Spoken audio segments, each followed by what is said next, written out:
په کندز کې امنیتي ځواکونو د جنایتکارانو یوه ډله نیولې ده. د کندز ولایت د امنیه قمندان جنرال محمد قاسم جنګلباغ ازادۍ راډیو ته وویل چې تېره شپه د پولیسو ځانګړې قطعې د کندز مرکز پورې اړوند د ناصرویو په کلي کې عملیات ترسره کړی چې په پایله کې د جنایتکارانو یوه 8 کسیزه ډله سره له وسلو نیولې ده.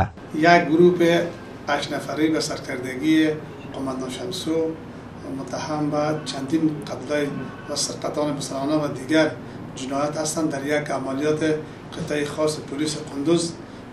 بعد از 1 سال درگیری اینا 7 نفرشان دستگیر شد، 1 نفرشان کشته شد که شما شاهد صحنه هستید. سال‌های گپاشون به دست پلیس ما فعلا قرار داره.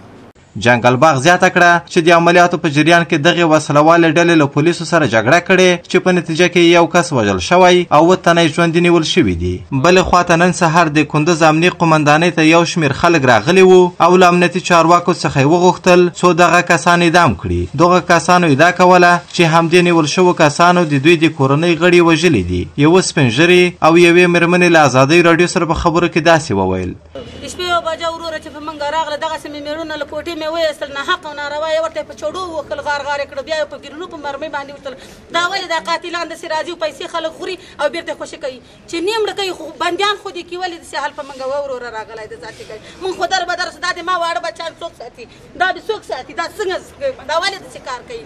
دغه طالبانو سره هم دي هسې چټي وایي چې موږ لا د پلانکي نه پرې د پسمداني نه پرې، هغه ټول طالبان دي. ولې داسې چل کوي وروره؟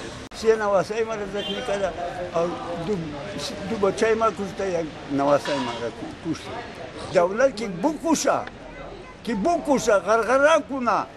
اگر نما توپنگ بچه بداله نزدم دست پای ما رو ما را توتا کرده جانم چه خوال